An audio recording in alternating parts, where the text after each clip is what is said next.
I'd like to thank everybody for coming tonight to the beginning of our, this is the first in a multi-part series of programs accompanying the traveling United States Holocaust Memorial Museum exhibit, Americans in the Holocaust. I'm so thrilled to see friends and coworkers and colleagues and students and synagogue members and everyone here. It's really great to see everybody. I'm Kirsten Vermeglish. I'm a professor of Jewish Studies and History at Michigan State, and Associate Director of the Serling Institute. And this is the fulfillment. You're all the fulfillment of my dreams. We've been working on this for a really long time. So this exhibit is at the Library of Michigan from January 11th through February 22nd. The USHMM, partnering with the American Library Association, has made this exhibit available to only 100 venues across the country over 4 years. So we're really fortunate to have it with us for this month and a half. I hope if you haven't already gotten a chance to see it, you will. Daniel Greene, our speaker, who is also the curator of this exhibit. We're thrilled to have him here. He is going to offer a walkthrough of the exhibit for people who are interested after his talk. So I hope that you'll stay and get a chance to do that. I'm excited to do it myself. I mentioned that this is the first in a 3-part series. We're also going to have a program called Red Tape, Not Red Carpet, which focuses on contemporary refugees in the mid-Michigan area. That's going to be February 6th. And then we're going to have a panel of scholars talking about rethinking antisemitism in Michigan, rethinking the history of antisemitism in Michigan, and that's February 10th. We have pamphlets up at the back. Please take them. We have a lot of them, so don't be shy. Go ahead, take one for your friend. Please, we'd love to have you come to more of those as well. And there are free buses that leave from the MSU campus, so you can contact me, Kirsten Vermeglish. I'm the only one at MSU, and I can get you signed up so you can take a bus. We'd love to have you come for more. There will also be, in April, we'll have Laurel Leff, who also speaks on Americans and the Holocaust. She will be our Holocaust lecturer this year on April 24th. And there will also be an exhibit at the Broad Museum that's student-led. So people here around you in the seats will actually be creating some of this museum exhibit. So we invite everyone to come check that out at the end of April as well. Okay, and so I'd also like to give thanks to so many people. Matt Pacer, who I don't see, but he should be here.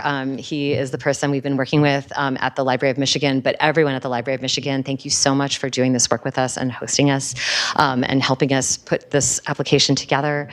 Thanks to Yael Aronoff at the Serling Institute for all the work that she's done to sort of make this happen and help this work out. I'd like to thank the Department of History. Nikki Stam is somewhere. There you go. Thank you to the Department of History. Thank you to the Broad Museum, the Eli and Edith Broad Museum. Thank you to the Department of Arts and Cultural Management and Museum Studies. Thanks to the Jewish Historical Society of Michigan. And thanks to especially the University of Michigan Wallenberg Institute, which is co-sponsoring all of our events and has been a wonderful partner. And if I haven't given everyone, I'm going to run up at the end of your talk and I'm going to give the people I've forgotten. But and most of all, thanks to all of you for coming on this evening. So finally, I want to introduce our speaker, who I've been trying to get to come for years to East Lansing. So this is, again, fulfillment of all my dreams. So Daniel Greene is a subject matter expert at the U.S. Holocaust Memorial Museum in Washington, D.C., an adjunct professor of history at Northwestern University. In 2018, he curated Americans in the Holocaust, which opened at the USHMM to commemorate its 25th anniversary. The exhibition also inspired the documentary film. People might have seen that, The U.S. and the Holocaust, directed by Ken Burns, Lynn Novick, and Sarah Botstein. Greene served as a consultant, as an advisor to that film, which aired on PBS in September 2022. He also, with Edward Phillips, co-edited the book Americans in the Holocaust, A Reader, which I brought with me to show, and I forgot to bring it up here, which was published by Rutgers University Press in 2022. From 2019 to 2023, Greene was president and librarian of the Newberry Library in Chicago. His publications include the 2013 book Homefront, Daily Life in the Civil War, which he co-authored, and the 2011 book, The Jewish Origins of Cultural Pluralism, the Menorah Association and American Diversity, which was published in 2011, and for which he was awarded the Saul Wiener Prize, given by the American Jewish Historical Society for Best Book in American Jewish History over a 2-year period. So we are so thrilled and excited to have him here, so give him a warm welcome, and can't wait to hear what you have to say.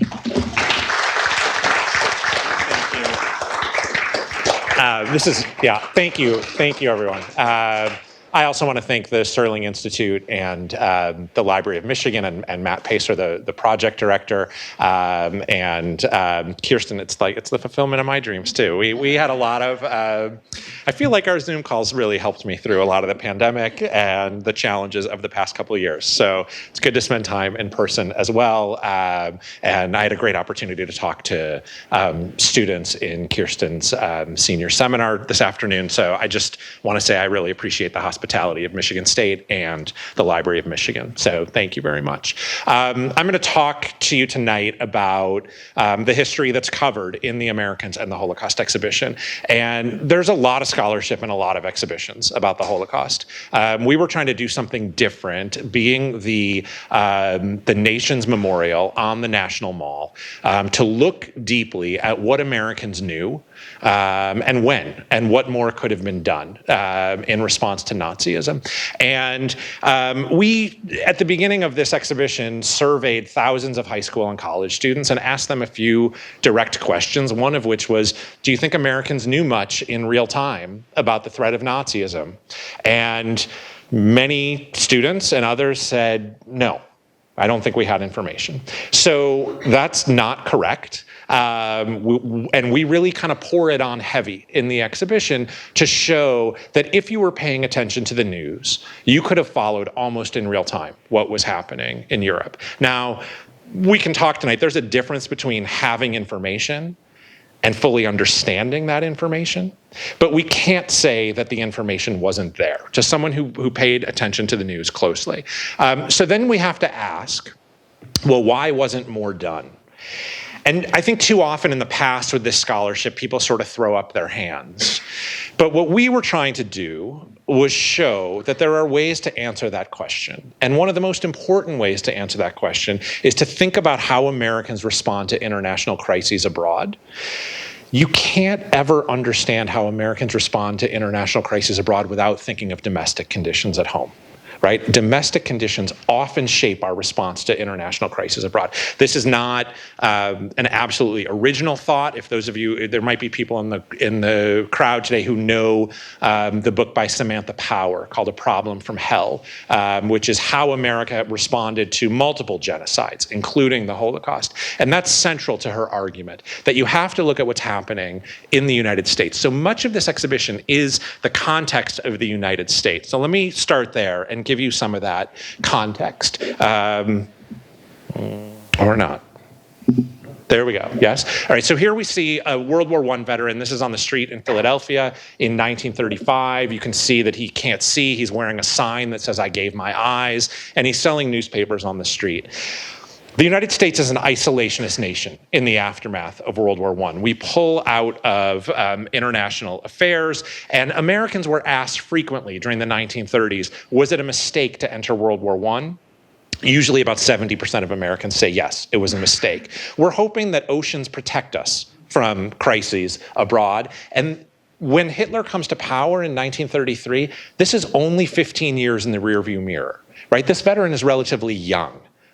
So there is a lot of living memory of World War I and a thought that World War I wasn't worth it. We're a segregated nation. This is North Carolina in 1935. You see a young African-American boy at a segregated drinking fountain. Public facilities were segregated in the 1930s. Churches were segregated. Schools were segregated. And sometimes this segregation is enforced through law, and sometimes it's enforced through horrific violence. This is going to matter not only for the way we respond to Nazism, but the way that Nazi propaganda will use segregation in the United States against Americans when we do speak up. It is the worst economy that anyone had ever known. This is 1933 in my hometown of Chicago. I have some friends from grad school in the audience too. This is on State Street, in the 900 block of State Street, a soup kitchen run by Al Capone, the great humanitarian, Al Capone. 25% of Americans are unemployed in 1933 when Franklin Roosevelt becomes president. And we don't have a linear recovery to the Depression.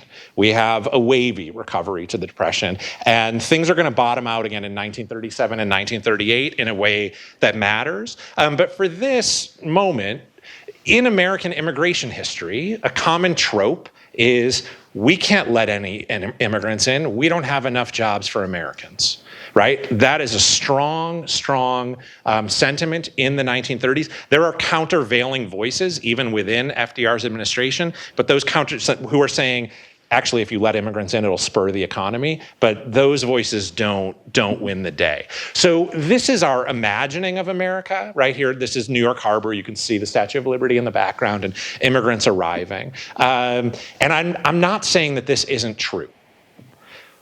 We are a nation of immigrants. We're also a nation that closes its doors to immigrants. And both things are true, and we have to struggle with both of those things to really study American history effectively.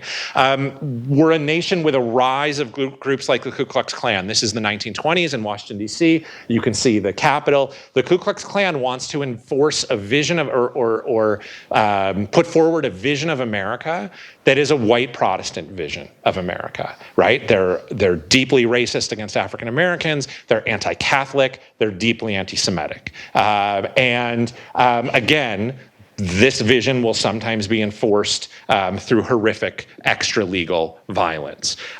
You have Kirsten mentioned you're going to talk about Michigan, but I couldn't resist also bringing in Henry Ford, right? One of the most famous Americans runs the Ford Motor Company, revolutionizes the way that the means of production, but he's also a vicious anti-Semite. And many of us may know this history. He runs for Senate here in Michigan in 1918, and he loses. And one of his explanations for why he lost was that the media coverage of him was bad. Common trope is to believe that Jews control the media. So Ford decides to buy his own newspaper, the Dearborn Independent, out of Dearborn, Michigan. And the Dearborn Independent is struggling when he buys it. And in the first year that he owns it, it loses a lot of money. And he and his staff are looking for a way to kind of amp up interest in the Dearborn Independent. And one of the ways they do that is by publishing a horrific series of anti-Semitic articles starting in 1920 called The International Jew, the World's Problem. Ford is going to blame all the problems of the United States on Jews, which is kind of a typical anti-Semitic propaganda tactic. So this will promote ideas, false ideas like the Jews control the world economy, the Jews want to keep the world at war because Jews benefit when the world is at war, the Jews control the media. Ford blames Jews for the fact that the flavor of his favorite chewing gum has changed. Anything that you can blame in this series, anything that you can blame Jews for, he blames Jews for. This gets turned into books also, so it circulates in multiple ways. I should say the Dearborn Independent actually becomes then a very popular newspaper. It becomes some historians say it's the second highest circulating newspaper in the 1920s. I don't know if that's true, but the circulation goes up from the tens of thousands to over 800,000 as this series is running. It circulates as pamphlets then, like this, The International Jew, that get translated into multiple languages, including German. This is a version from Leipzig in 1922, and they need to do multiple reprintings in Germany in 1922. This is the moment where there's a nascent Nazi party still over a decade before Hitler is going to become Chancellor of Germany. But Hitler and Joseph Goebbels, who will become the Nazi Minister of Propaganda, read this book. They're inspired by this book. Hitler writes about Ford. Hitler had a portrait of Ford in his private office. Ford will end up winning a medal from the Nazis that is one of the highest medals that they can give to a foreign citizen. So I'm not saying let's blame Ford for all the ills of Nazism. That's not at all what I'm saying, but I'm saying the ideas are influential and they're circulating. And they're circulating at a time of heightened American anti-Semitism. So we can't look abroad and say, oh, well, the Nazis were anti-Semitic, but here we were a tolerant nation of immigrants. The United States is a golden land for many Jews, but it's also a time of significant and heightened anti-Semitism. So that's all the preconditions to Nazism in 1933. That's what America looks like: xenophobic, isolationist, rising anti-Semitism, segregation, and white supremacist organizations on the street. All those things come before we look abroad and we see this. Right? We see a new world leader in Germany, and it shouldn't surprise us that Hitler is well covered in the American press, right? Democracy has collapsed in Germany, and we have a fascist regime. That's Vanity Fair from November of 1932. On the left, Hitler's frequently on the cover of Time magazine. This is an issue from 1933. And the press does not miss the fact that anti-Semitism is central to Nazi ideology. This is Joseph Goebbels, Nazi minister of propaganda. This is July of 33. So we're 6 months into the Nazi regime in Germany. And I've just pulled to the side what it says on the bottom of the cover. Say it in your dreams, the Jews are to blame.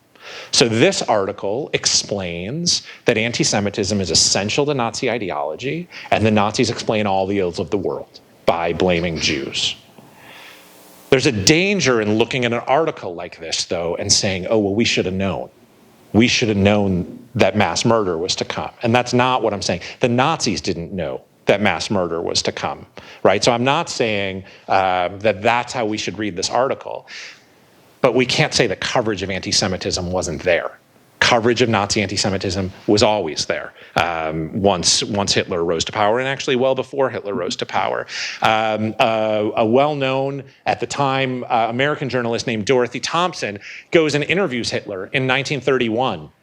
And she both overestimates him and underestimates him. She says, this is 1931, it's 2 years before he's going to become chancellor. She says, everyone was telling me that this guy's going to be the leader of Germany.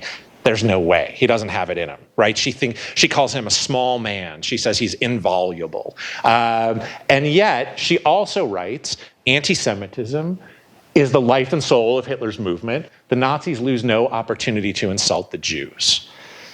This article's in Cosmopolitan magazine. So no matter what you were picking up, you could be reading, I mean, it's a women's fashion magazine, right? You could be reading about Nazism at the time. But Americans have other things on their mind. So the Gallup organization starts polling in the mid-1930s, and they go out and they ask Americans, do you think there'll be another serious depression in 1936? 2/3 of Americans say yes. They say, I mentioned this one already, do you think it's a mistake for the United States to have entered World War I? 70% of Americans say yes. In 1938, they ask, do you think the persecution of Jews in Europe has been their own fault? So do we blame Jews in Europe for the persecution of Jews in Europe? And if you add up partly and entirely, you get about 2/3 of Americans, which speaks a bit to the anti-Semitism in the United States at the time, that Americans are prone to blame Jews for the persecution of Jews. It must have been something the Jews did, is what's on many Americans' minds. So I'm going to skip ahead to 1938, because 1938 then is a really key turning point for what Americans understand about Nazism and how we respond. But just to make the point about Michigan, again, in 1938, you also have Father Charles Coughlin. He's past his peak by 1938, actually, but he's getting millions. This is a Catholic priest out of Detroit who uses the radio incredibly effectively to spread hatred of Jews. He does it in kind of coded language. He talks about how we have to drive the money changers from the temple to fix the American economy. He links all Jews with communists, and he's very popular And he really effectively uses the new media of the radio to spread his message and get into individuals' homes. So he has a newspaper also called Social Justice. Here you can see he's on the left in the green circle. The headline says the truth about the protocols. He's reprinting the most notorious anti-Semitic publication called The Protocols of the Elders of Zion, which circulates horrific lies about Jews, and he's telling you that they're true. He's also celebrating Hitler and Neville Chamberlain as peacemakers after the appeasement deal. So in 1938, Americans start to pay attention in a different way. First, because the Nazis annex Austria. So the Nazis had taken, it's an event known as the Anschluss in the spring of 1938. The Nazis had taken territory, but this is on a different scale. The Anschluss in 1938. And then in November of 1938, across Germany and the former Austria, you get a nationwide terrorist attack against Jewish people, Jewish synagogues, Jewish businesses that we today know as Kristallnacht. It lasts for 2 days, and it's banner headlines across all of the United States. So here's the Dallas Morning News from November of 1938 saying hysterical Nazis wreck thousands of Jewish shops, burn synagogues in wild orgy of looting and terror. This is covered in a way, it reminds me of the way that we cover terrorist attacks today in the United States, with shocking banner headlines about a state-sponsored attack against Jewish people living within Germany and Austria. Here's the Lansing State Journal, and on the right you can see coverage: mobs burn church and plunder Jewish stores in Berlin. Crowds fight with police. Nazi rioters take revenge for slaying. So this will be on the cover, on the front page of American newspapers for about 2 weeks in November of 1938. There's not many stories in our lives that stay on the front page for 2 weeks solid, but this one does, and no matter what paper you pick up, you would find this. So historians have asked the question, what did the New York Times have to say about Nazism?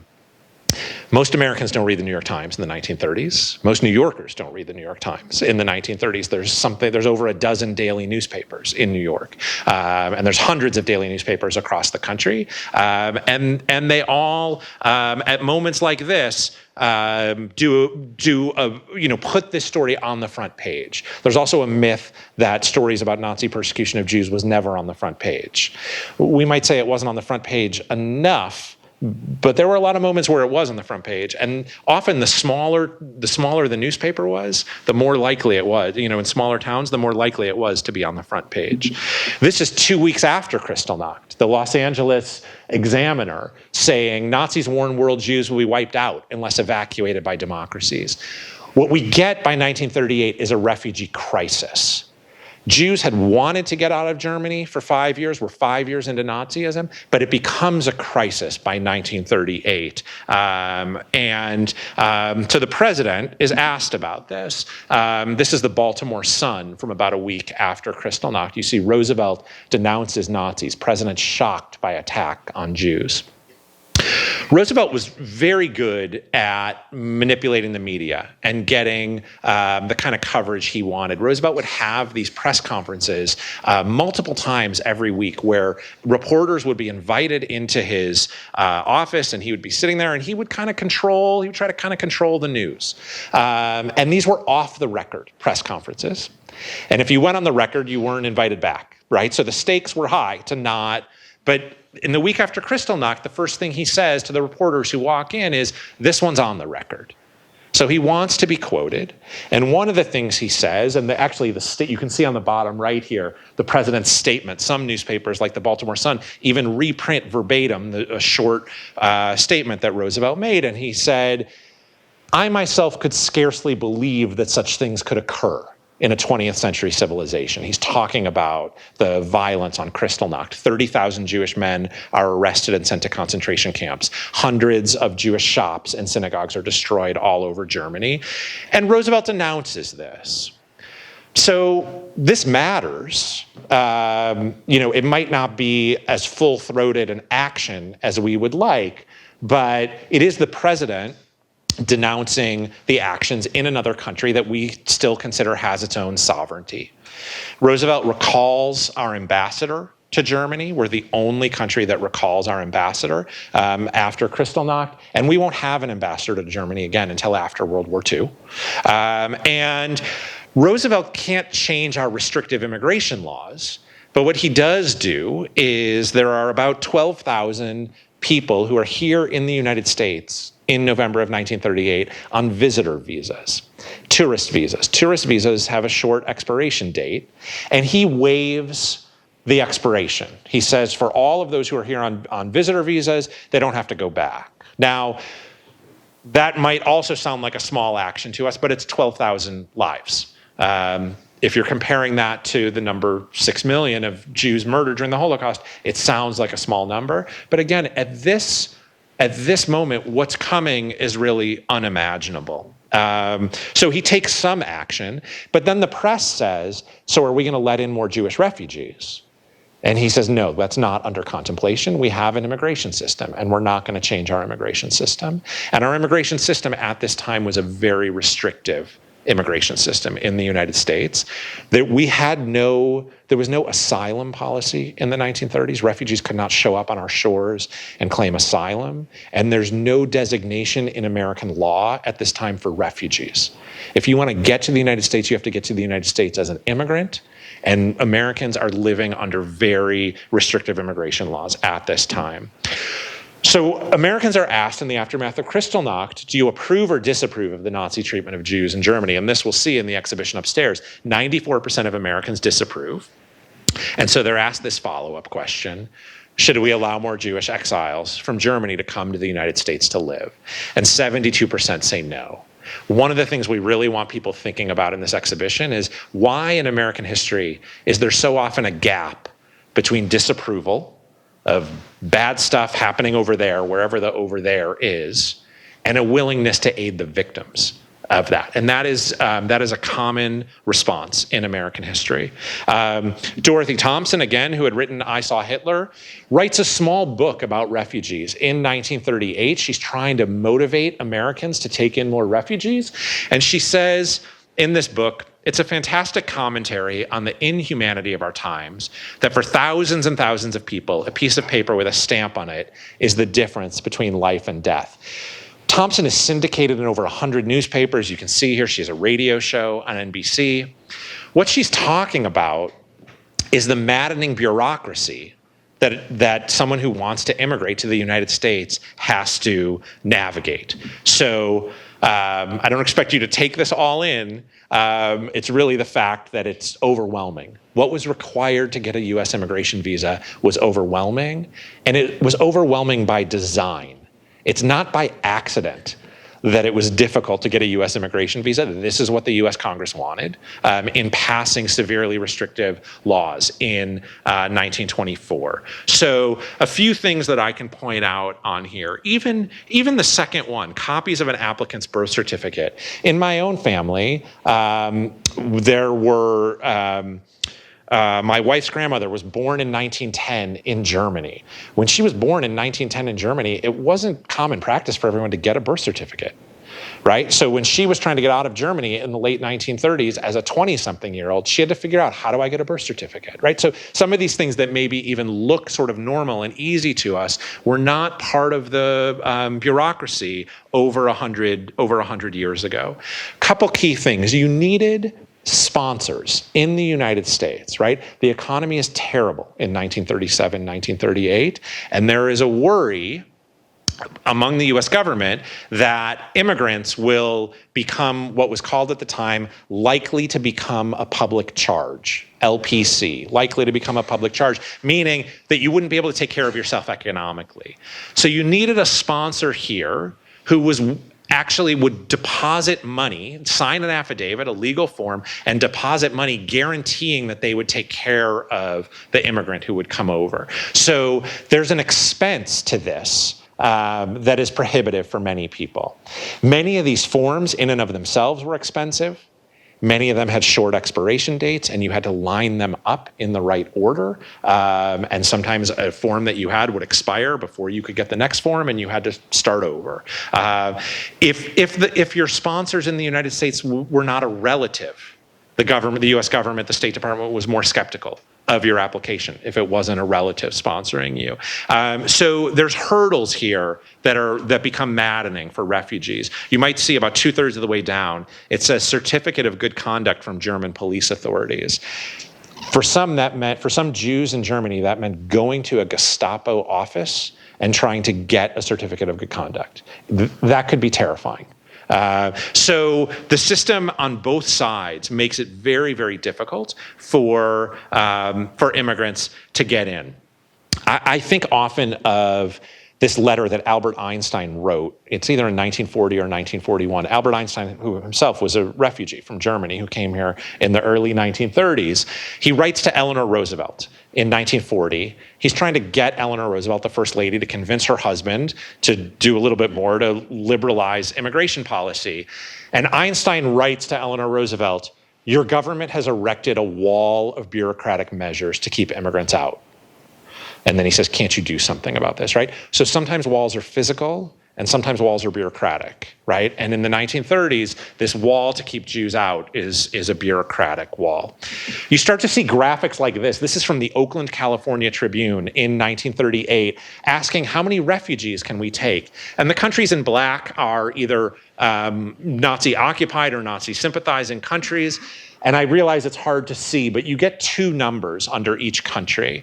On the left is an estimation of the number of Jews living in the country at that time. And the estimates here are pretty good. Poland says 3.25 million. Lithuania says 984,000. Hungary, 444,000.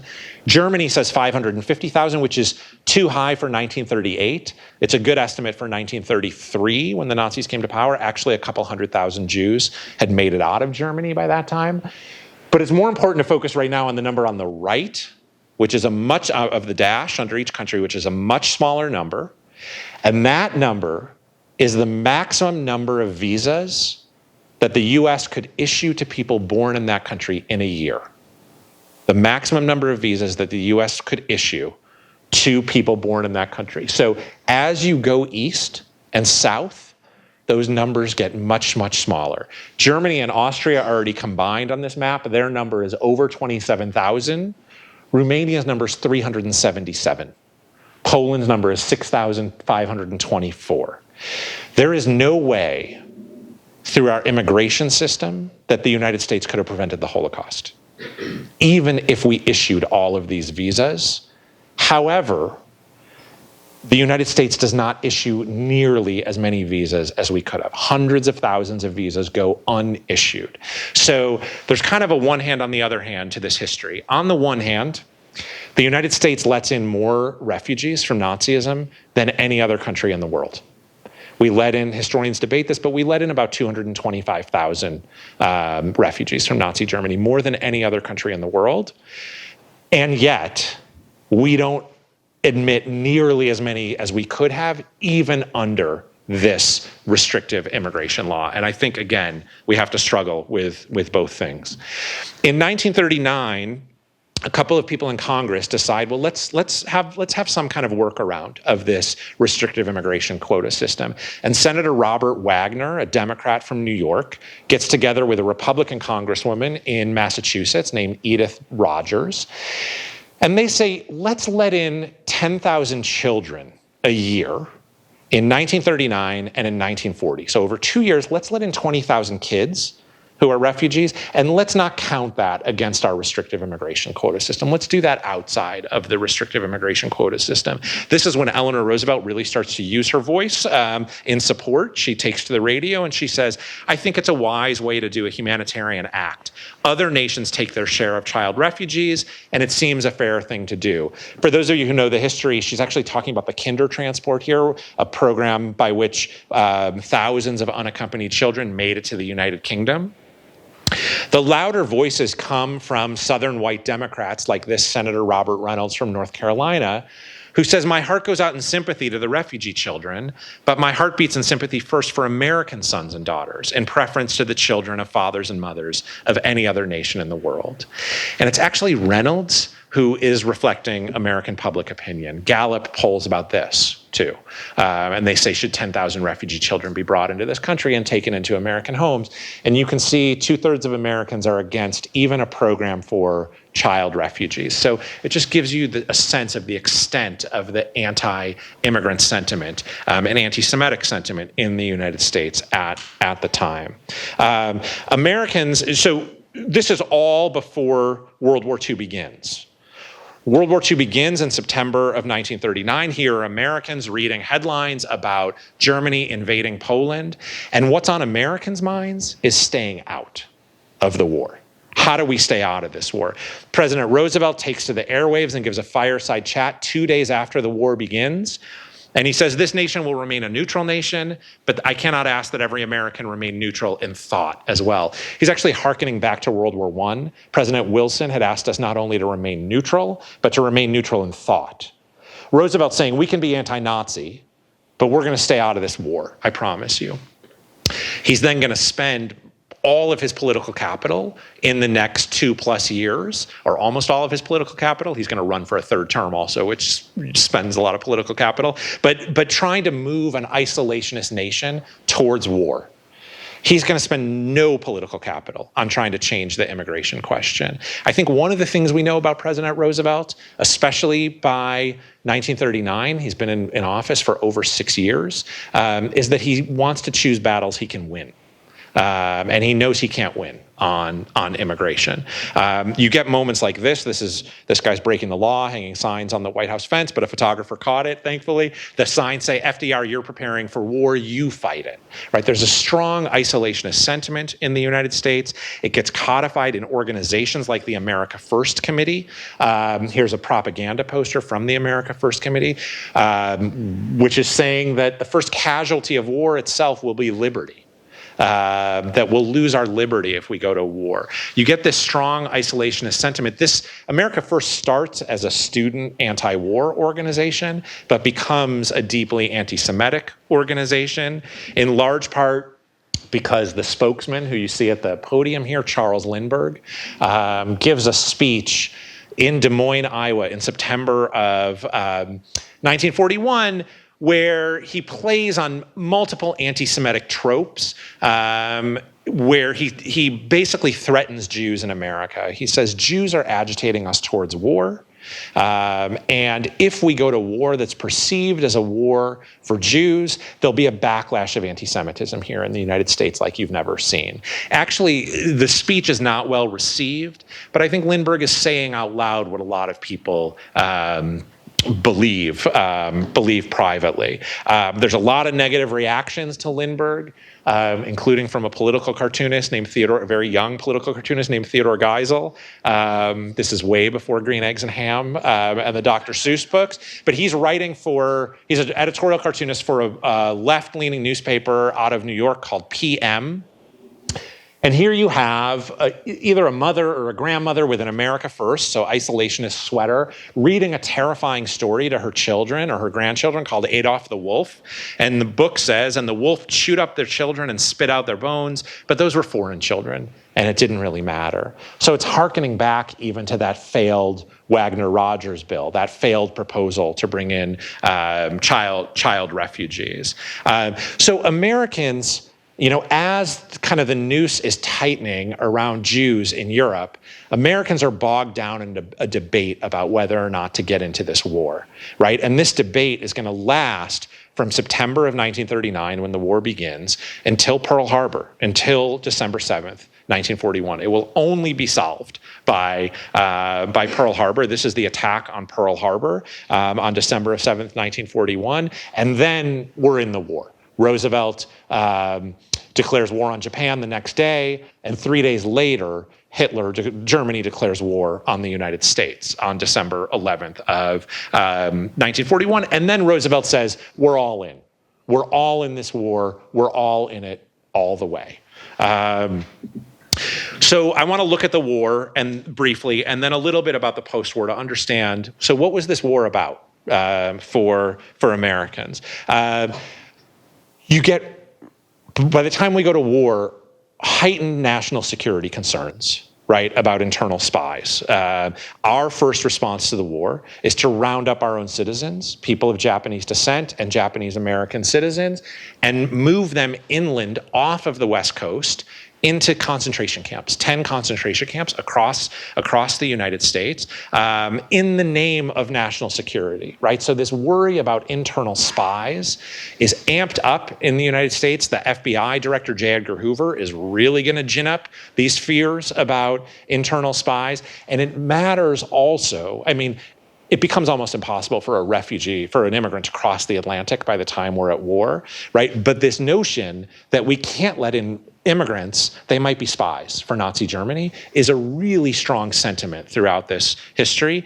These concentration camps are not secret. There's an offensive term for people of Japanese ancestry on this headline, but it gives you a sense of the time. This is Life magazine, the most popular pictorial magazine, showing prisoners arriving at Manzanar, which is in Independence, California, in the Sierra Nevada mountains. And the magazine that gets it the most right, I think, is The Crisis.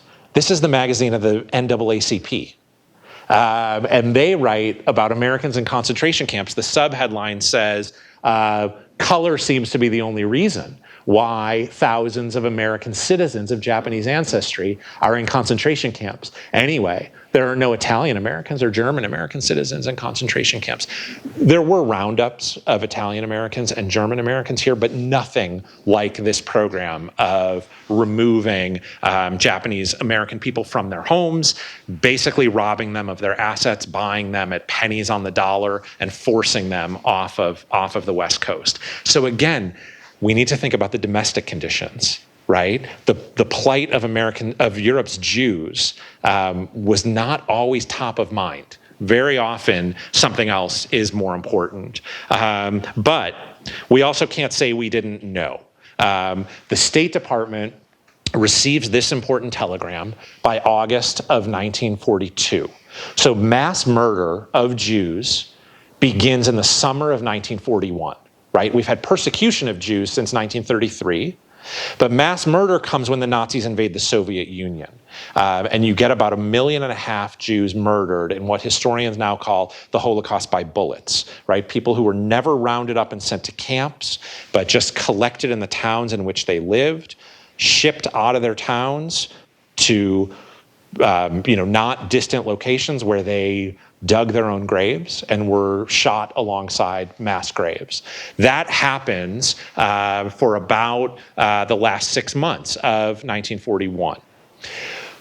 By 1942, this telegram has reached the State Department. It says, I'll just read a part of it. It says, this is from a Jewish organization in Geneva, Switzerland, trying to get this information to Jewish leaders in the United States. It says on the second line, received alarming report that in Führer's headquarters, planned, discussed, and under consideration, all Jews in countries occupied or controlled Germany, number 3.5 to 4 million, should, after deportation and concentration in East, at one blow, exterminated to resolve once and for all Jewish question in Europe.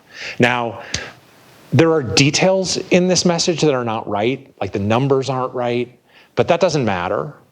What matters for us now, looking back, I think, is that intelligence was making it to the highest levels of the US government that the Nazis had a plan to ghettoize Jews, deport them to the East, and murder them there. When this is August of 1942. When this information makes it to the State Department dismisses it as what they call an unreliable war rumor. There had been a lot of war rumors around World War I, a lot of atrocity stories that turned out to not be true, and Americans are prone to disbelieve, right? So the memory of World War I always weighs really heavily here. Over time, though, over a course of about 3 months, the State Department actually confirms this is true. And they tell an important Jewish leader, a man named Rabbi Stephen Wise, who's the head of the World Jewish Congress, that the State Department is not going to say anything publicly about it, but they're not going to stop him from saying anything publicly about it. So Wise calls a reporter from the Associated Press, and by November 1942, you have headlines like this in American newspapers. This is, again, Los Angeles. This is November of 1942. Nazis wiping out Jews in cold blood. I looked up Lansing. Look in the bottom right here.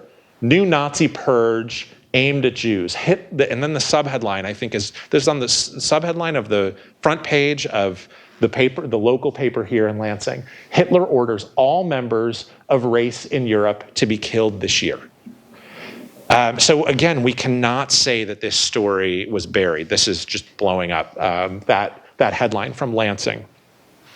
So these stories were there, but this is not what the war was about for Americans. For Americans, the war was about defending democracy and defeating fascism.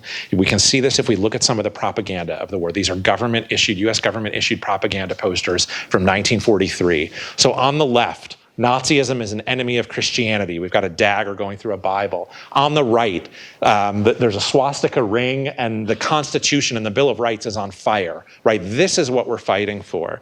On the left, there's a looming swastika in the shadow, in the grass. Don't let that shadow touch them. Buy war bonds, support the war effort. Deliver us from evil, buy war bonds, right? What we don't see in our propaganda is Europe's Jews. That's not what the war was about. We were not fighting a war to rescue Jews. We were fighting a war to defeat fascism. And even, I mean, if you think of, maybe the most famous American movie from this period, maybe the most famous American movie, Casablanca, right? It's Best Picture in 1942. Casablanca is a film about people stranded, struggling to get visas, and Jews are not mentioned.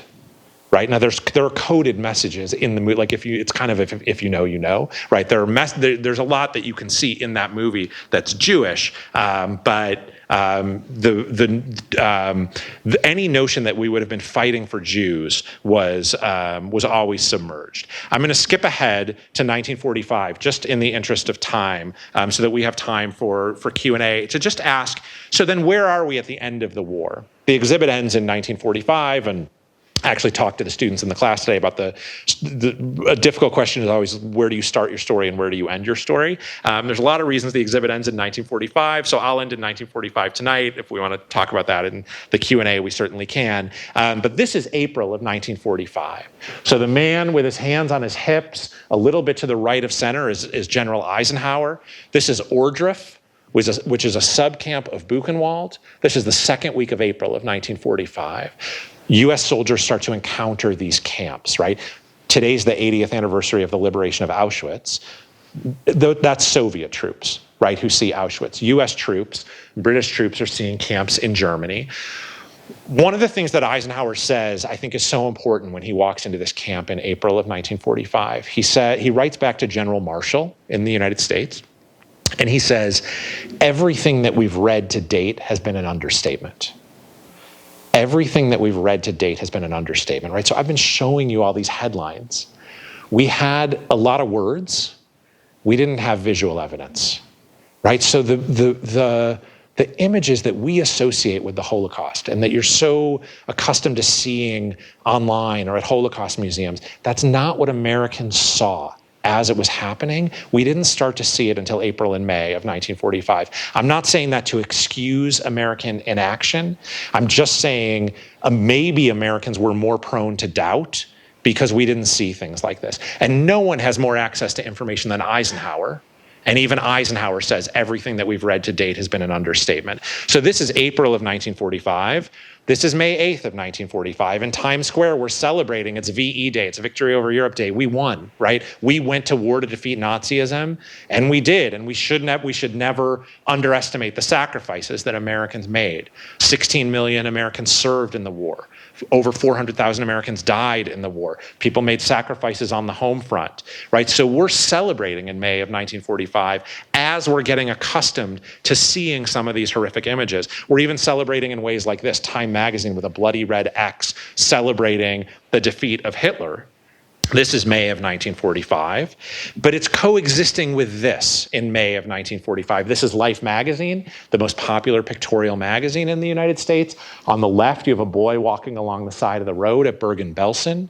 On the right, images from Buchenwald. This is an 8-page spread in Life magazine, and the next pages are truly horrific images from Nordhausen, a camp that was liberated by American soldiers as well, to the point that there's actually a really interesting debate behind the scenes among Life magazine's editors saying, can we even print these pictures? But we do start to see some of these graphic images. Americans go to the newsreels, to movies, and they start to see newsreels like this, Nazi atrocities. You can see their Army Signal Corps photos, and it's held over, right? There was so much interest that this run of Nazi atrocities was held over. Maidanic Death Factory, see SS guards executed. There are newsreels during this period, like one called Nazi Murder Mills, that you can watch on YouTube that are, just horrific in their graphic imagery that Americans are seeing in April of 1945. So on the one hand, the United States is fundamentally the United States' role in the world is really fundamentally transformed by our encounter with Nazism and our efforts in World War II. It's not that the United States wasn't a global power before, but we're a global power in a different way after World War II. And also, I think it's fair to say that in almost any world atrocity after World War II, there's this looking to the United States and saying, how is the United States going to respond? What's the United States going to do? There are after effects of the Holocaust, like the Universal Declaration of Human Rights that comes in 1948, or refugee laws that come in the 1950s in the aftermath of the Holocaust. So there are ways that international law is fundamentally transformed. But on the question of who gets into the United States, we're not fundamentally transformed. Americans are asked in December of 1945, so 6 months after we started to see images that we today associate with the Holocaust, they're asked, should we permit more persons from Europe to come to this country each year than we did before the war? Should we keep the number about the same, or should we reduce the number? And you can see here that 37% of Americans want to reduce the number of immigrants who can come in, and 5% of Americans want to let in more. So we defeat Nazism, but that doesn't solve the problem for Europe's Jews. Europe's Jews have no home to go back to after Nazism. Some of them are going to end up in displaced persons camps for a decade. We have displaced persons camps until the mid-1950s. And despite President Truman's efforts to liberalize US immigration law, it's very, very difficult for Jewish survivors of the Holocaust to get into the United States. We finally do pass a displaced persons bill in 1948, but there's a fight in Congress about how many of those displaced persons really need to be Jews. Can't we let in more non-Jews? So the needle on the immigration question for the United States doesn't move as drastically as we might wish that it would have as a result of our encounter with Nazism. And again, I just think we have to struggle with both things, with the ways that for many groups at many moments in history, including for Jews, the United States has been a nation of great, great promise. And it's also been a nation rife with anti-Semitism and closing its doors to Jewish immigrants. Both of those things are part of American history. And to be honest about the history, rather than just to use the history for partisan means, I think it's important to look at both sides, and that's central to what we're trying to do in the exhibition. So thank you for listening. I think we have some time for questions before we go up for a tour. Yes? Thank you, and thank you so much. I have a question that I'm curious about because it connects to my own personal history, and that's what was happening in Jewish communities at this time. Yeah, so great question. I didn't talk about this at all. What was happening in Jewish communities at this time? Jews are not unified in America. Jews are never unified, right? In the United States or anywhere. Jews are actually, and I think there's actually a very serious point about prejudice there, which is no matter what group we're talking about, usually when we're talking about prejudice as a group, there's an imagining of them as some monolithic, singular thinking group. That's not true of any ethnic group in the United States. So Jews are anti-Nazi. in the United States, but there's a lot of disagreement about how to proceed to try to get the US government to do more about Nazism than it's really doing. Some Jewish leaders believe we should be screaming from the rooftops and holding rallies and marches in cities across the country and boycotting German-made goods. And all of those things do happen at various moments. And then there are other, especially leaders of Jewish organizations that were often more assimilated in the United States, who want to work quietly behind the scenes with the government to try to affect change. I think that those who want to work quietly to affect change are deeply concerned about a backlash of anti-Semitism if Jews are appearing too Jewish on American streets. And so there's really a lot of infighting there. One of the critical questions for American history that I have around this exhibition that I don't have a satisfactory answer for myself, there's other American historians in the room who might, is there are a lot of moments of anti-Nazi protest in the United States. But I don't think we can say there's a movement. There's an anti-Nazi mass movement. And so to think about in American history, when do protests coalesce into mass movements? And what stops individual protests from becoming mass movements? I still don't have a satisfactory enough answer for myself of why we don't have a mass anti-Nazi movement. I don't think fear of anti-Semitic backlash is the only reason, but I think it's an important reason why some Jews are kind of afraid to speak up too much, is they don't feel as at home in America as Jews maybe, in the late 20th century, early 21st century did. So there's a lot of that. There's a lot of that infighting, and it's the source of a lot of heat in some really all over the internet today if you follow those sort of things, but often it's not really evidentiary based. It's more based on, I think, using this history as a stand-in for contemporary political concerns.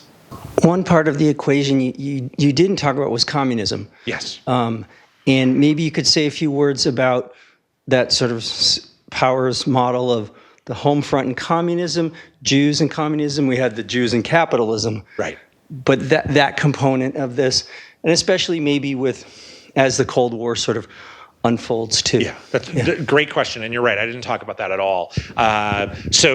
Two things. One is there is an overemphasis on by conspiratorial thinking anti-Semites that want to link Jews and communism, a notion that all what's the phrase? It might not be that all communists are Jews, but all Jews are communists, right? That's what they would tell you.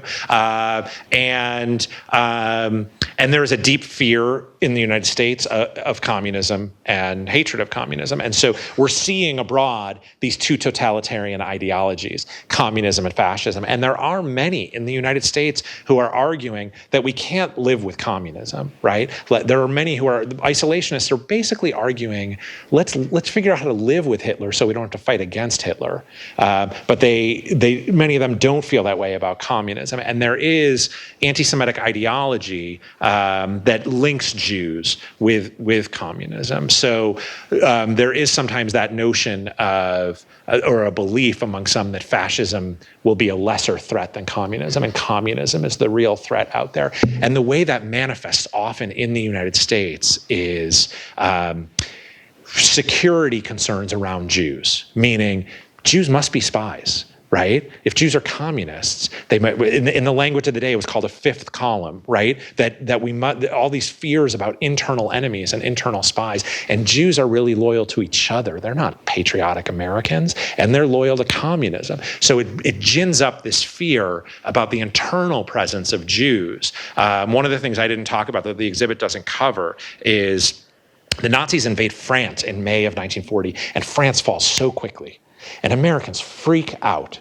How could France fall that quickly? How is France not defending itself against Nazism? And the mainstream answer in the United States is, well, France must have been full of spies, right? France must have been full of internal Nazi spies. How else could it fall that quickly? Well, and who are the internal spies here in America? And how are we rooting them out, right? So that fear of spies in the United States is so heavy at this time. The first major Hollywood movie that takes up Nazism, really, I mean, there are a few before it, but is a 1939 movie called Confessions of a Nazi Spy. It stars Edward G. Robinson. It's a really good film, actually. I think it holds up. The movie is about a Nazi spy ring in New York.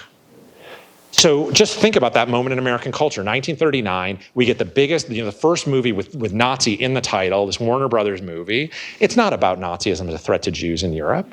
It's about Nazism as a threat to Americans in New York and New Jersey, right? That's how many Americans were thinking about Nazism. And this notion of internal enemies and internal spies was really heavily weighted early on towards communism and a belief, an anti-Semitic belief that Jews aren't loyal Americans, that they're loyal to each other.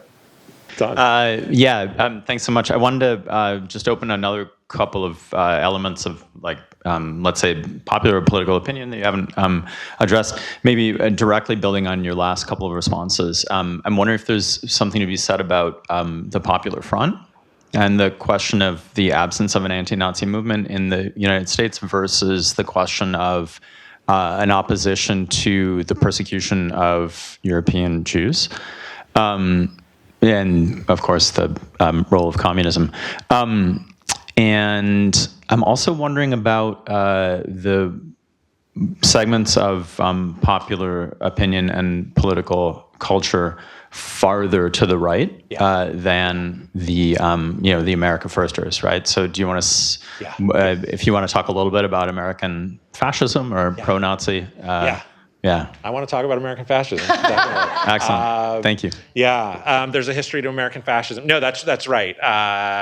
And thanks for pointing that out, Sean. There's many things I didn't talk about. So there are pro-Nazi organizations in the United States at this time. Some of them are paramilitary organizations like the German-American Bund that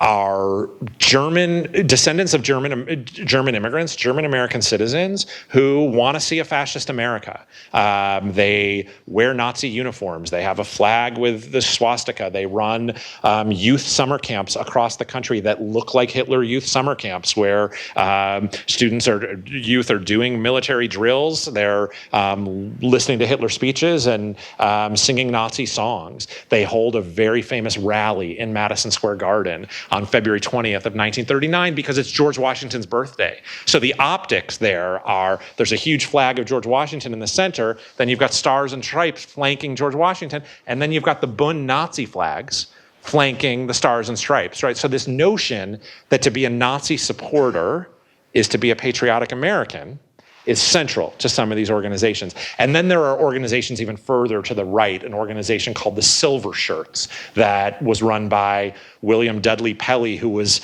a mystic who thought that, God told him that he was kind of elected to bring fascism to the United States. So these organizations are out there.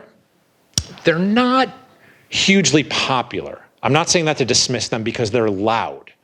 The Bund may have had 25,000 members. There's 8 million Germans in the United States by this time, or descendants of Germans, right? They may have had 25,000. So it's not that every German or descendant of a German immigrant in the United States is supporting Nazism. They're not, right? But there are pro-Nazi fascist organizations who dream of a fascist America and revere Hitler.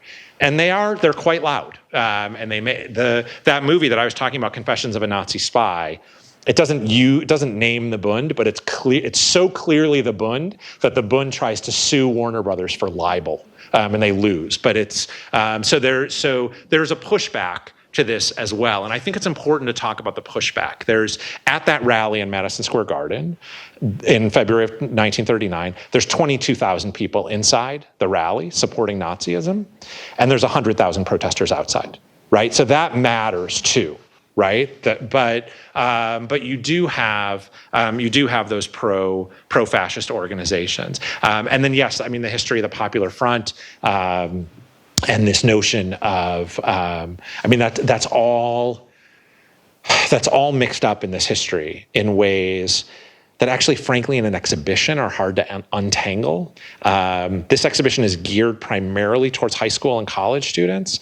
And one of the big challenges was getting high school and college students to understand the threat of communism, how the threat of communism was perceived in America at that time. And I think, so we kind of lean away from some of that because of just some of the pedagogical challenges of exhibitions also.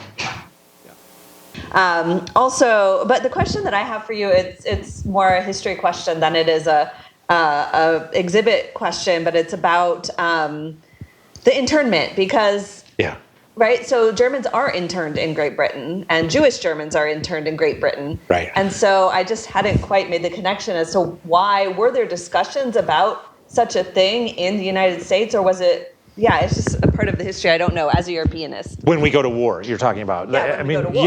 Yeah. So there are roundups of Italian Americans. There are roundups of German Americans. There are imprisonments. I think many of them are actually in Texas, and then in camps that become German POW camps throughout the United States. So there are.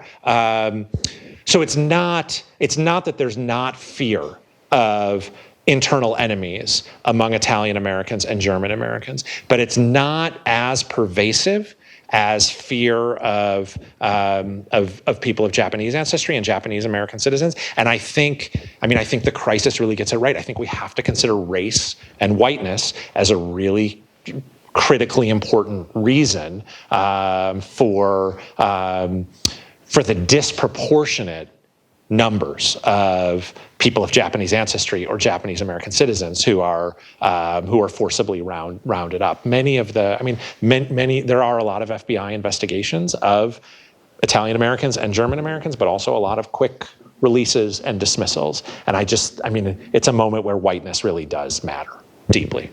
And just a very short follow-up, also also German Jews or Jewish refugees also interned or arrested and rounded up like they are in England? Not to the, I don't think to the extent that they are in England. Yeah, I have an ancestor who was in a refugee camp in England for many, a German Jewish ancestor who was in a refugee camp in Kent for many years. But also, there were ways to find your way out quickly, which is actually true for Japanese Americans too. Like if a young Japanese American man joined the service, they were out. I know that story of the American German Jewish refugees who go into the service. Right. Or if they went, or if they were willing to go east. Chicago I'm from Chicago. Chicago has an interesting history here. There's almost no people of Japanese ancestry. We're talking small in the hundreds before the war begins. And by the end of the war, there's 8,000. And many of them, if they were willing to get on a bus and get shipped somewhere else, they could leave these camps. A lot of it was about the fear of munitions making it into the West Coast and spies on the ports and things like that, right? So it's not, there's a lot, it's a very interesting history, and there's a lot of individual stories that are quite different across the history. Yeah. Are we good with time? Yeah. We'll make this the last question. Aren't I lucky? Yeah. We're going down the row of historians here, so you're getting our respective areas of expertise. My job talk here. So I want to return to the central question that you're really asking us, right? What did Americans know and when did they know it? And dovetail with some questions that have already been posed. So your talk kind of went, for me, from Kristallnacht to this telegram of August 1942. Yeah. Right. But as you already acknowledged, the Holocaust is already occurring, right? So the Warsaw Ghetto was formed in 1940, right, already, and then of course, Babin Yar happens in September of 1941. So I am interested, maybe to dovetail with the first question posed. What is the Jewish press reporting in the United States, and how much are these reports being picked up by what we might call mainstream press. And then to this question of communism, I think we're forgetting the fact that by 1942, the United States is an ally with the Soviet Union. Right. And there's something called the Jewish Anti-Fascist Committee that is transmitting information about what is happening to Jews in the occupied territories of the Soviet Union. So how much is that reaching Americans as well?